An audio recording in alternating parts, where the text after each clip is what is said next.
This is the IBJ podcast for the week of Monday, October the 7th, 2024, brought to you by Taft. I'm your host, Mason King. Welcome back to the podcast, everybody. Sonja and Alex Overhiser are among the most influential chefs in Indiana, but you won't find them working in any restaurant. From the kitchen of their home south of Broad Ripple, they have created, tested, and posted more than 3,000 recipes to their 14-year-old food influencer website, cookbook.com. It logs millions of page views per month, while the Overhisers also maintain a social media following that includes about 107,000 subscribers on Instagram and 96,000 followers on Pinterest. For the last several years, they also have been working on a glossy cookbook for publisher Chronicle Books that leverages the punny hook in their brand, A Couple Cooks. They're just not two relatives. Sonja and Alex are married, and the cookbook addresses the joys and challenges of people who work together to make the same dishes. Titled A Couple Cooks, 100 Recipes to Cook Together, it also includes step-by-step instructions for sharing the workload for each dish. It will be available online and on bookstore shelves on October the 15th. The Cook Together angle helped the Overhisers land the book deal with Chronicle, which has given the $40 final product a hardcover heft and high-end sheen suitable for a holiday or newlywed gift. As the guests for this week's IBJ podcast, the Overhisers pull back the curtain on the process for finding a literary agent and getting a deal with a publisher, as well as the process for marketing a cookbook. They also take us back to the early days of establishing cookbook.com. They worked for 7 years to develop a fan base and learn the ins and outs of internet creator commerce before quitting their day jobs and going all in on their food blogger website. Here's our conversation.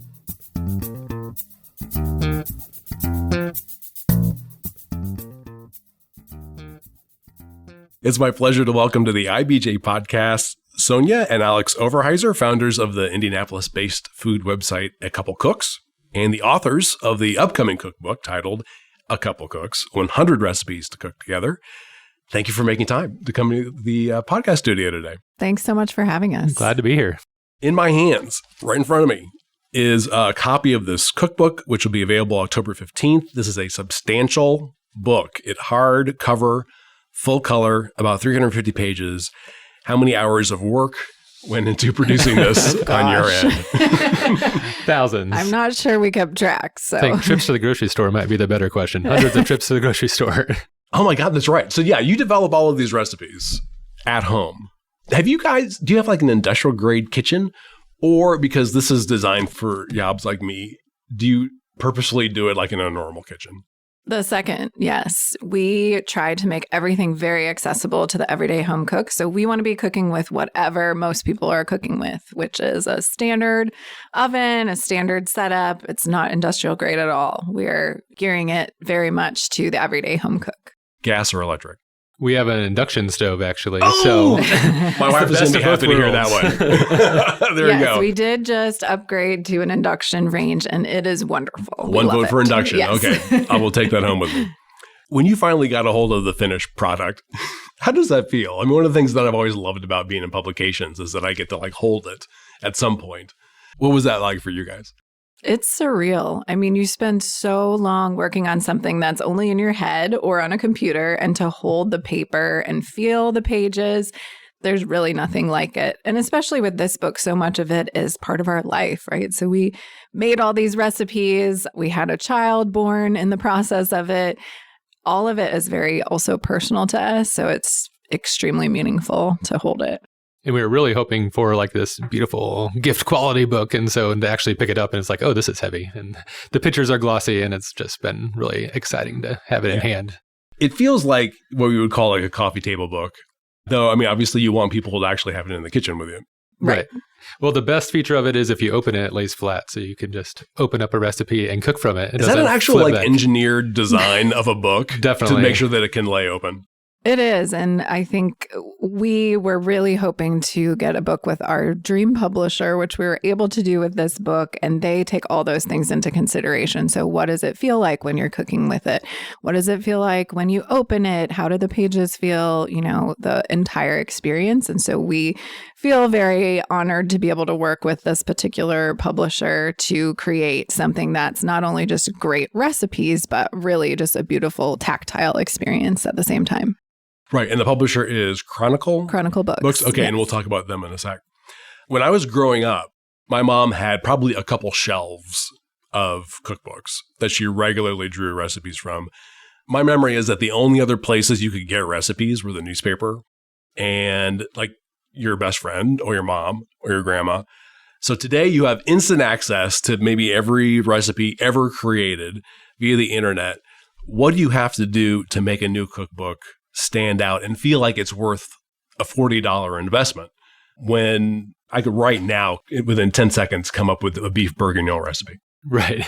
That's a great question. And we hope that you'll go to acouplecooks.com to find that recipe. I will try. So yeah, our main business is putting recipes on the internet and people can access them for free. And that is a great question of these days. Why are cookbooks continuing to sell, right? They are, in terms of print books, cookbooks really still do sell. And I think it's because it's the curation, right? So on the internet, you Google beef bourguignon and you'll find so many different recipes. But with a cookbook, you have these recipes picked out for you. So we created all of these recipes to be delicious and to be wonderful experiences that you can share at home with someone. And so it's really now, I think, in this age of media, curation and a human behind something telling you that something is good is so important. So being able to just have this collection that someone picked out for you of recipes that you can cook from and you can see it on paper, I think that's something that people still crave even in this digital era. And so for me, at least, I think about it as, oh, wow, this is such a novel thing to have something printed on paper where I normally just access it digitally. So it's almost like it's this new invention right now in the digital age of, wow, you can print things on paper and it makes a beautiful gift. And no pop-ups. Exactly. So for somebody who hasn't ever published a cookbook, let's say I'm handy in the kitchen, I want to know how this works. Explain the process, let's say from coming up with the idea to actually persuading a publisher to say, yes, we will make this book. How does that work? So we spent months discussing the idea, and this is for our second book, so we'd already been through it once. What was the first book? The first book is called Pretty Simple Cooking, and so we released that in 2018, and it's more vegetarian, everyday cooking, and this one is more of a celebration of food, I would say. Yeah, it's a wide variety of stuff. And we knew that we wanted this next book to be more of this coffee table style book. And so we were really brainstorming, if we're going to go into a big project, how are we going to make this as good as we can make it? So we started by finding a new agent and reaching out to colleagues that have worked with Chronicle Books specifically and saying, like, who is your agent? Are they taking new people? So it started with the agent and working with her to develop a concept. Okay, I'm going to stop you right there. So, get an agent. Yes. Right. We're talking about... I'm guessing that's not super easy. I mean, that you need to have something to sell, essentially, to the agent. So we were able to lean on we have millions of monthly viewers on our website, social media following, lean on our strengths to talk to the agent and get them to be able to talk with us. So you get an agent. So we get an agent. We changed agents. And I think because we were able to kind of have that first book with the first agent, we had a different literary agent at that point. Coming over to a new agent was not as hard of a lift as that first agent, right? So it was really kind of building on that career of starting our food blog, amassing readers and social media followers, and then being able to transition to having a literary agent. And for this book, we worked with our agent to create a proposal. So you write basically an outline of what you're thinking for the book. You write a table of contents of every single recipe that will be in the book, just the name of each recipe. And then you also provide 10 to 15 sample recipes of what they might look like. And then a lot of sales info of why can I sell this concept? How does it compete with other books that might already be in the marketplace? A lot of that kind of background sales info. And then you shop it around to publishers. So your literary agent takes it to different publishing houses and says, here's this concept. Would you like to purchase this book? How many publishers are there of cookbooks? I mean, that would be likely to take on something like this. I think we presented it to 20 publishers originally. I don't know. I mean, probably 20 to 50, depending on the niche. But they're all owned by 5 different big publishing houses who have different imprints. So they have different consolidation staffs, in the but industry. they all work for the same company. Right. Yeah, there's been a big consolidation in print lately. So for this concept, we actually started with a different idea and we shopped that around and nobody wanted that concept. So we had spent dozens of hours, hundreds, and I don't know how many hours, lots of hours on this proposal, and nobody wanted to publish it. There was a lot of positive feedback of, oh, we love a couple cooks. It's just a little too general of a concept for us. Yeah, what was the concept? The concept was the short list. So it was like our short list of best recipes you should make for every occasion. Okay. So we love the idea. I'd be interested. Yeah, we have a lot of people who make our recipes online a lot. And so just picking the ones that people rave about seemed like a fun concept for us, of the ones that you would want to repeat. Oh, that's fascinating. It didn't occur to me initially. So you actually would have the data on the most popular recipes on your site. Right. Exactly. Yeah. Or what people are searching for the most. Right. And what people seem to like the most or have the most positive responses to, of like, oh, I made this on a weeknight and I loved it. But that turned out to be too generic of a concept for what publishers were looking for at that point. So we went back with our literary agent and we said, we've always thought about doing a book about cooking together because a couple cooks, right? I mean, it's so obvious. And we've been avoiding it because it's too obvious and we don't think we want to write that book. But there's definitely a niche for giftable books, for weddings, for anniversary presents, that kind of thing. And a lot of bookstores are looking for that type of book. Like instead of a general cooking book, they say, oh, we need to fill a spot for a wedding gift. And so we'll pick a book like this. And so we knew that this publisher had done a book like this before and it had sold really well. So we went back with our agent, put together a proposal that was specifically about cooking together, used a lot of the same recipes, and just that small retool of, marketing it just in a slightly different way. We went right to this publisher. We said, here is what we want to do. And they said, yes, we'll do that. We'll buy that concept. So that was huge. Does the function change the form in a sense? Like when you say, we want to make this giftable, the publisher then go, oh, okay, this needs to be this amount of pages long. It needs to have a hard cover. We need to have like embossed, like metallic stuff on the cover. And it needs to feel a certain way. Right. Even the marble on the cover. I mean, just like the idea of it being a little bit luxurious. And so they're thinking in terms like, okay, this is something that I can give a newlyweds or a good friend. Right. Right. Something like that, but it's a gift. Exactly. Not necessarily for me. Right. And that's what's fun. We don't love the sales part of what we do. We love creating. So we're creatives. We love to create this book.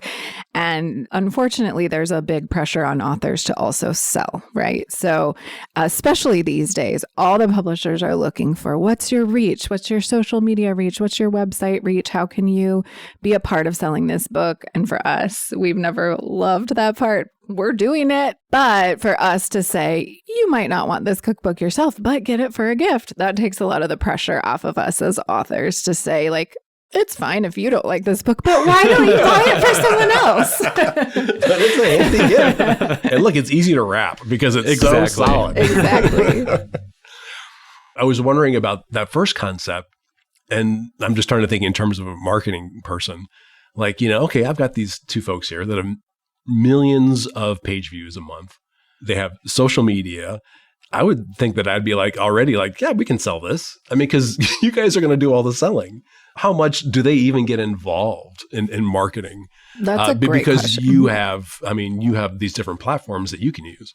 So the publisher also does have their own marketing and publicity person for each author, which is great. And we're in great hands at Chronicle. They do a great job of getting the word out about the book. So doing all the publicity, all the marketing pieces, but they do lean very heavily on authors. What we love about this particular publisher is that they already have relationships with a lot of gift stores, and they can get those placements that we couldn't get with our first book. So it's really kind of a partnership between the two sides. Placements is a fascinating word. I don't know a lot about the bookstore industry, but like being able to, instead of just being shelved, but to be out, to be displayed, or to be on an end cap or something like that is so huge. Right, for sure. And we're not sure what that's going to look like, but we'll find out October 15th, I guess. We're glad it's really a tall book, because then when you're looking at the shelf, it'll at least stick up.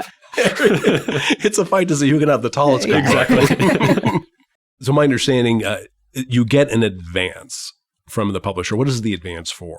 So the advance is literally an advance on your royalties. So we get the money, and then it's up to us to pay the agent. In this case, we hired a photographer, pay the photography team, and any additional press and publicity, and then also paying for the food that we use to develop the recipes. And our time. Yeah. So the we actual kind creation of of the book. Right. I mean, use that money to make the book. And then once you sell copies and start getting royalties, it goes towards that advance. And if you then exceed it, you get money after that. Oh, okay. So yeah, this is like how the music business apparently used to work. Whereas like, you'd sign a band and say, we're going to give you $300,000 up front to make the album. But the first 40,000 copies that you sell, the royalties are actually paying for that advance. Exactly. Yeah. Okay, interesting. Can you like give us a sense of like how big an advance you could get? You can get a 6-figure advance for a book. And but you guys got a 6-figure advance. When you have to pay for all those things, you do go through it pretty quickly. Yeah. And you did get 6 figures. Yes. To do this. Okay. And then half of it was to pay the photographer? About half for 40%. photography. Yeah. And then the agent takes 15%. It's all part of the whole business calculus of how do you decide that this is a worthwhile project. So you have 9 or 10 blurbs. I forget what they're called. Endorsements or blurbs.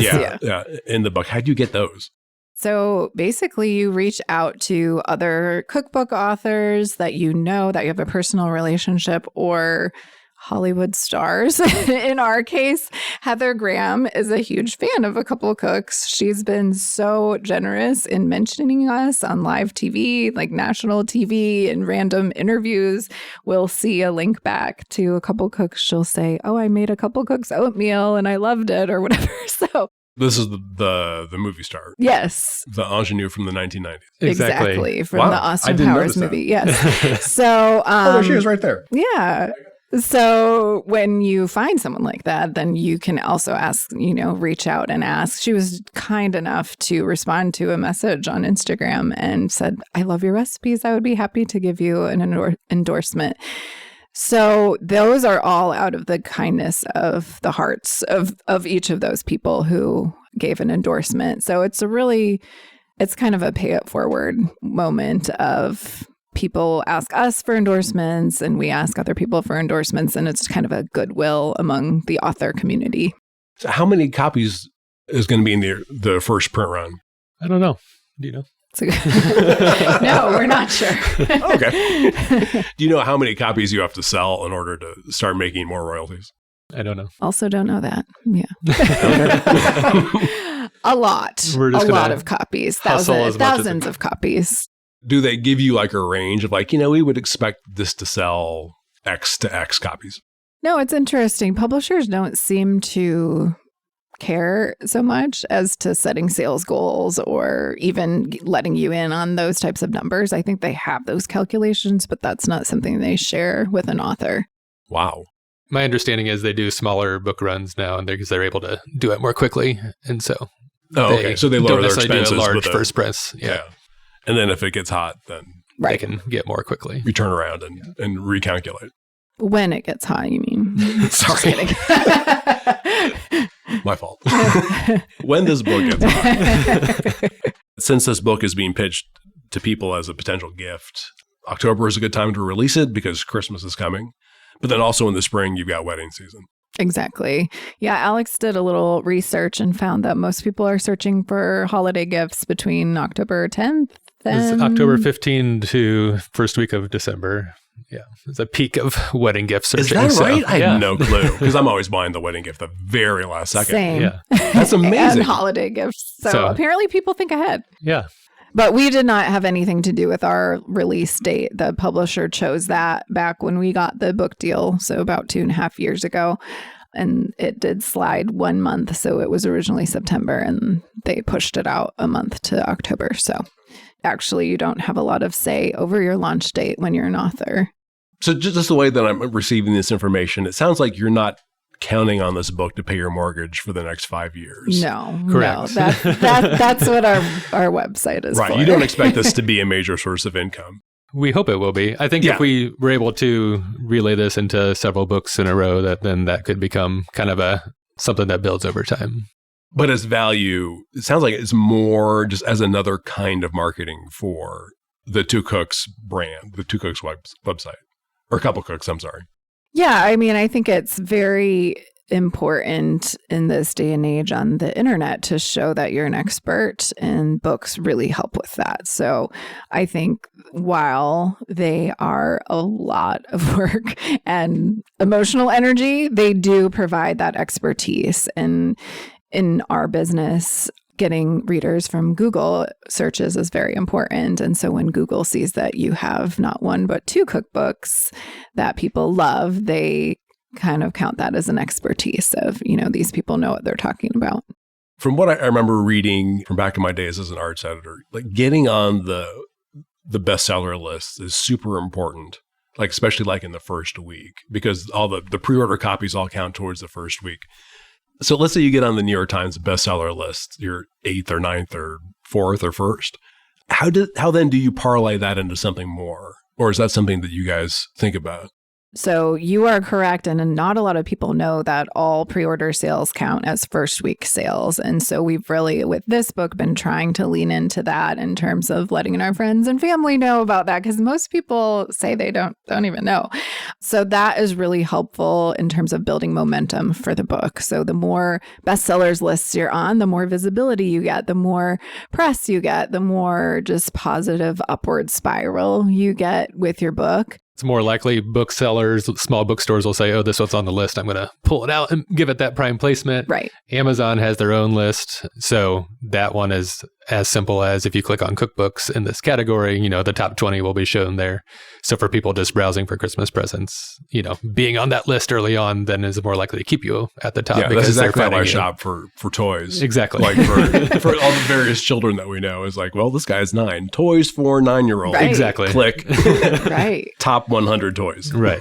Besides doing this podcast, what do you have to like go out on the road and promote this, or in the internet age, is this something that you can just do from your couch? Really, the digital sales are where it's at. So as much as you can get visibility online, the better.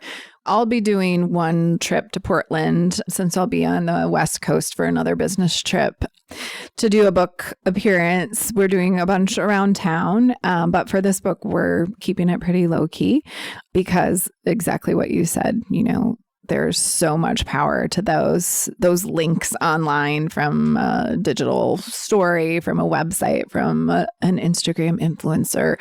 So we're really kind of leaning into that, especially because we have young children. I think if we didn't, we might do a little bit more touring around, but with family life, it is hard to balance. What do we know about young people who are getting married now, 22 to 42, 42-year-olds, you young people? I just vaguely get the sense, from what I read, that maybe that generation is a little more interested in from-scratch cooking. I think so. And I think actually social media does play a big part of that. We aren't on TikTok, but TikTok is a huge place where people are following cooks and making recipes that they see there. I think the idea of eating a more natural, non-processed food thing is more obvious to people who are 22 than it maybe was to those elder millennial and Gen X of us that were more into convenience foods. And so I think that they're coming from a place that is a starting place to cook from scratch. Let's take a quick break to hear from our sponsor. This is the IBJ Podcast. Taft, today's modern law firm. With more than 800 attorneys in 8 primary Midwest markets and the District of Columbia, we provide solutions to the business issues facing middle market and emerging companies alike. We do this through a highly collaborative and inclusive team approach. Taft, the modern law firm. To learn more, visit taftlaw.com.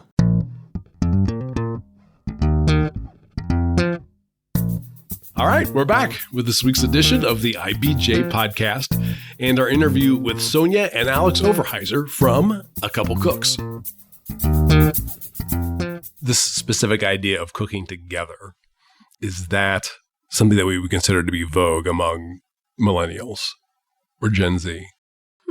Well, we do get a lot of reactions when we tell people that the book is about cooking together. We get a lot of, oh, I would never do that with my so-and-so, or I can only cook and he or she cleans up or whatever.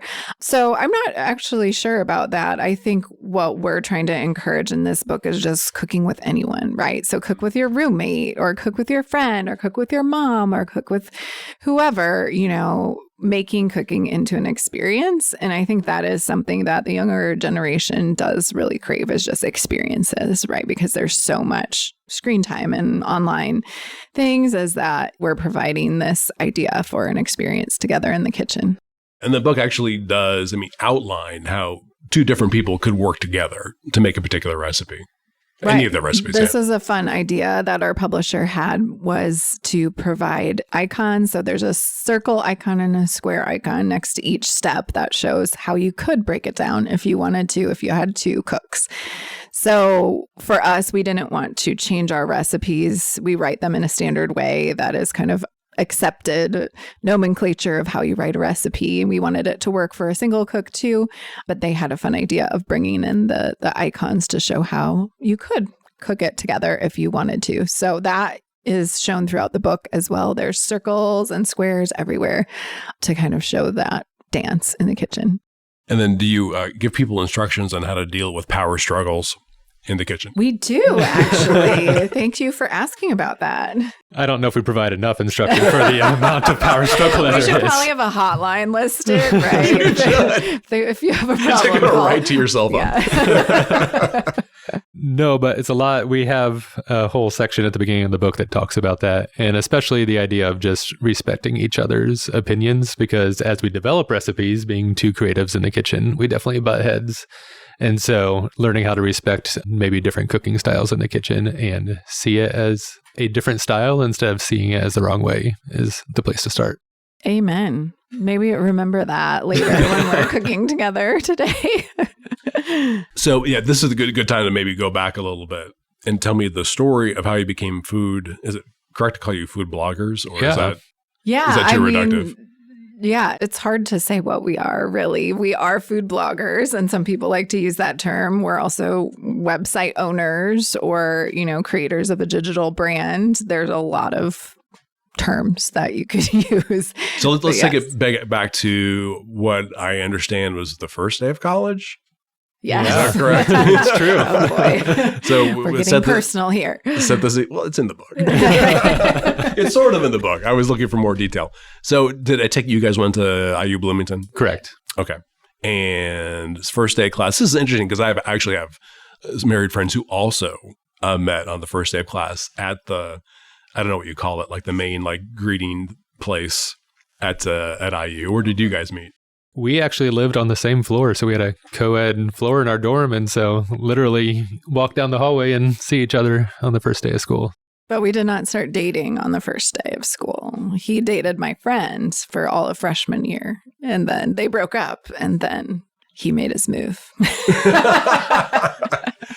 Which dorm? Forest.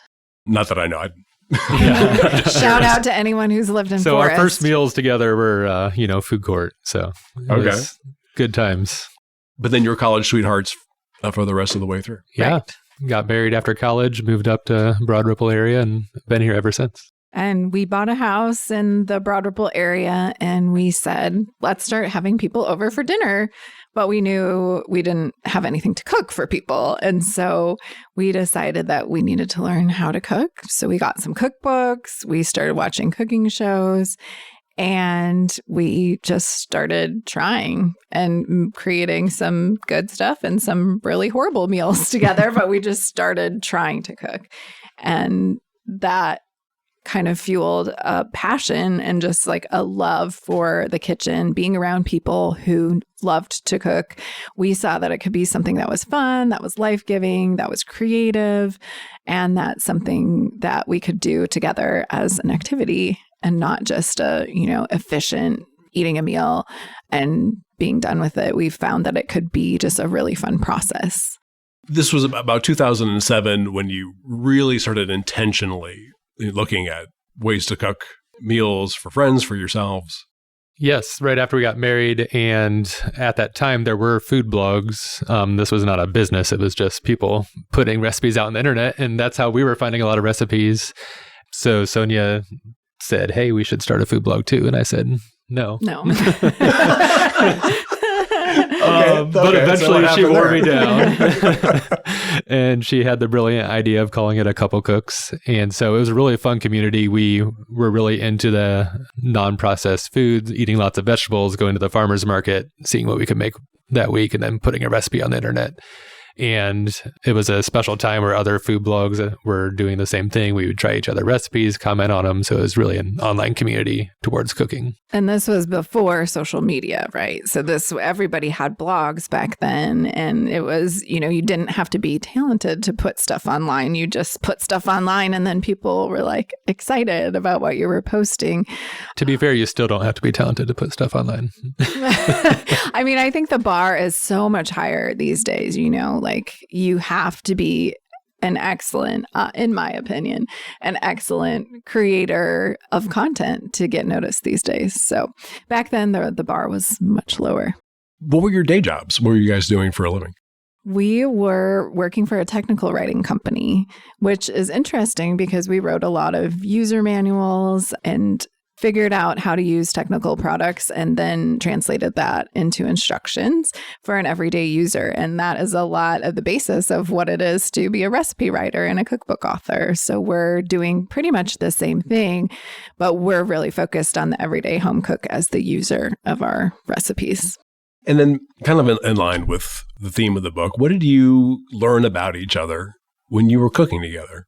So we're both creatives at heart, and I never had formal training necessarily in my creativity. I had a camera or I had Photoshop and I just had fun, whereas Sonja was classically trained. I went to the music school at IU, so the Jacobs School is what it's called now. It wasn't when I was there, but I'm a classically trained musician, so it's very, very rigorous and disciplined. So food is really the first place that we put our art together. And the early years were a little rough of like figuring out how do we both create something together when we have such different styles of approaching a project. And then what did you figure out? We found that the meld of the mad scientist and the disciplined artist can create magic together. I think we also learned that there's just so much place for conflict when you are creating an art form together and running a business together. So really learning to listen, learning to be humble, learning when to step back and let the other person just try their idea and see what happens. And maybe it's going to fail or maybe it's going to be great. But there's a lot of life lessons that we've learned through making so many recipes together and running a business together, in terms of just really valuing the other person's opinions and work style, even though it might be completely different from your own. And we started all this before we were parents, so it feels like it was a good project together prior to raising children. Parenting is much harder than all of this. You started taking this online in 2010. Yes. Is that about right? So for years, you're continuing to feed the online beast, as they say, and building the presence there. And then this is me snooping on your LinkedIn profiles. In 2017, it looks like there was a shift. What happened? Yeah, we had our son And we decided that we wanted to try making it work for ourselves. We had grown a couple cooks as a side hustle. It started kind of making money maybe 3 or 4 years in. And then by 2017, it was making a decent income enough for both of us to leave our day jobs. And then from there, it really kind of blossomed into a really sustaining business. It was a night and weekend thing originally. And so we had to say when we had children of like, either we're all in or we're just going to run out of time. And so we decided to go all in and it worked out. Speaking as another creative who also lives in the Broadway area with a wife who also is a creative, that to me sounds like you need to be making at least 6 figures. Yes. And that's about where we were. You could do that. Okay. So there's different business models for online content creation, and we've actually switched since then the business model that we were using. So we were previously at that point doing all sponsored brand work where you might work with like Aldi grocery store, here, make a recipe with our products, promote it. And that's how we started, and it worked well, but then you're basically running your own creative agency, which is a lot of effort. Yeah, I was about to say that sounds like a lot of work. A lot of meetings, a lot of back and forth, and we've been able to switch our business model to getting more traffic and just showing ads to people on our website as our primary business model.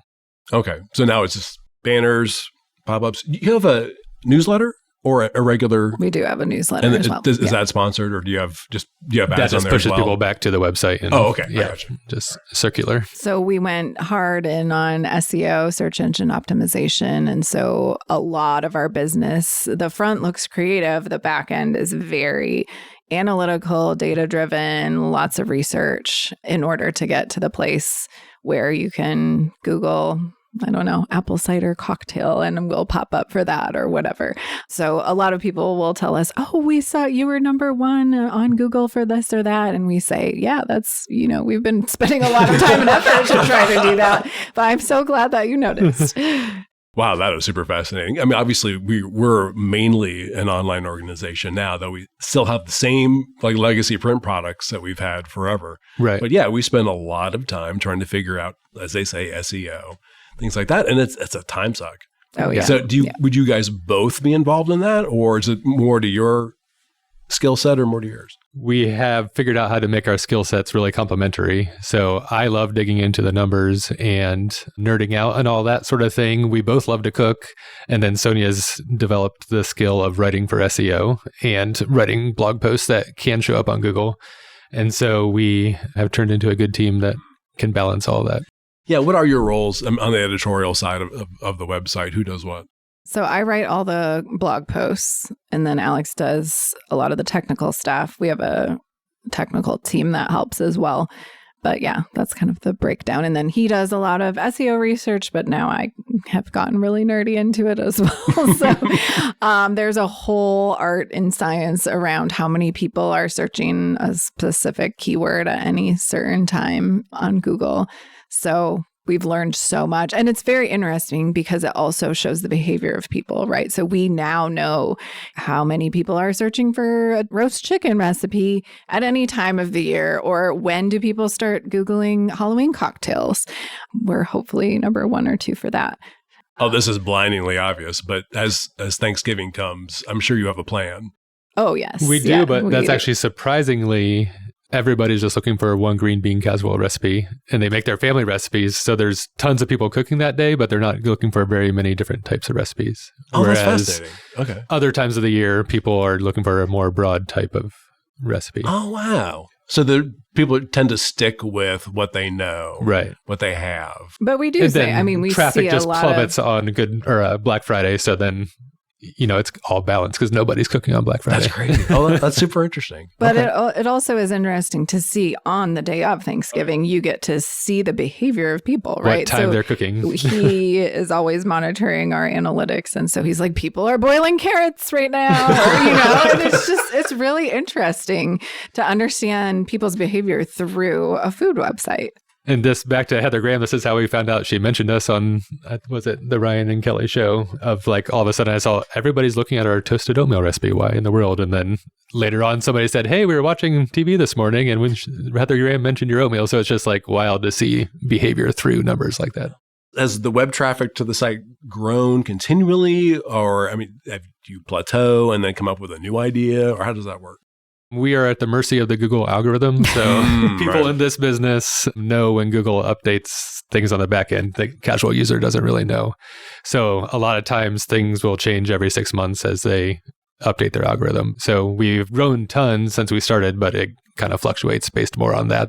And we do have thousands of recipes. So we have over 3,000 recipes, which is pretty insane for pieces of content on a website. So we're very diversified in terms of our content, pieces of content out there. And so all of them have kind of grown together. So it's a lot of things that maybe we made 5 years ago are still bringing in a lot of traffic versus the Thanksgiving roasted carrots that we post may not even hit anyone. So it's an interesting business model of there's a large amount of content that's out there that's all kind of working together. I understand you also do the photography on the website. I do, yeah. Okay. So you have 3,000 recipes that you personally have created and perfected and then written down. Yes. Photographed. And put on Written about, photographed yeah. and put on the web. How much time does that take every week? We treat it as a full-time job now. So for the last 7 years, we've been doing it full-time, and or more. we can write, it depends on the week, but usually 5 to 10 recipes per week that kind of get cycled through depending on how complicated they are. Wow. I would think that there'd be like a finite amount of recipes. I mean, you get to a point where you're like, wow, what else can we do? Right. I mean, it's all keyword driven for us now. So it's like, are people searching for broccoli with feta? Are they searching for broccoli with garlic? Are they searching for broccoli with lemon? And you can create those 3 kind of similar recipes, but they fill a different search intent. October 15th? Yes. Okay. That's super close. It is. So what are you thinking about between now and the 15th? What else do you need to do? I mean, we've been doing a ton the past couple months in terms of trying to get the word out, doing a lot of publicity, interviews, and pitching, and figuring out how to mention in our newsletter and on social media. So I think we have most of our plans in place. Most of our content is created.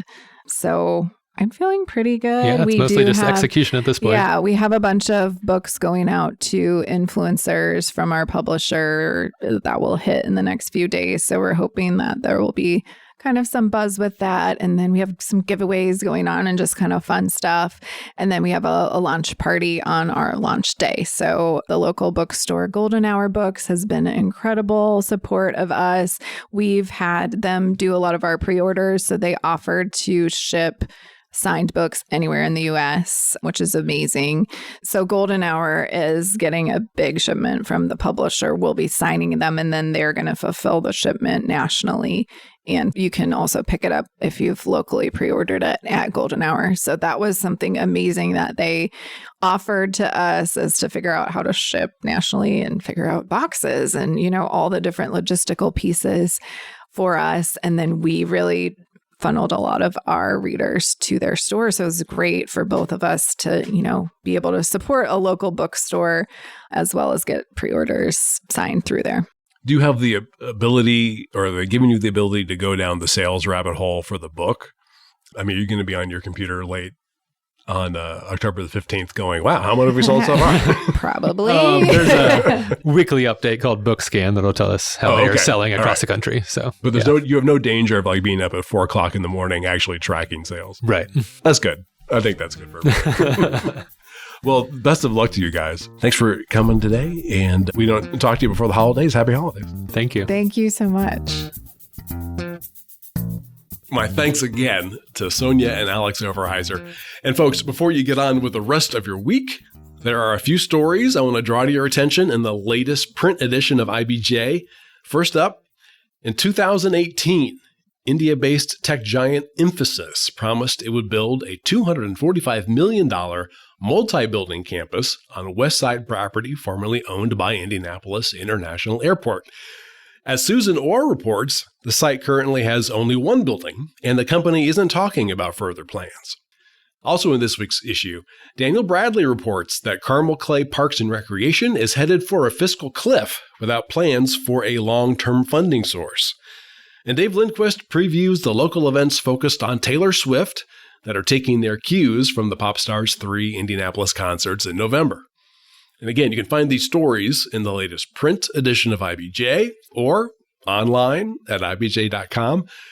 I will say it is quite a bit easier to access all of the latest business news and all of IBJ's data on Central Indiana's business, community, and economy if you're a subscriber. We're running a promotion right now that gives you complete access for $1 per week for 3 months, just to get a sense of how valuable and original this content is. Just go to ibj.com and click on the subscribe button. And thanks again for making time this week for the IBJ podcast. I'm Mason King. Hang in there, everybody. We'll be back again next week.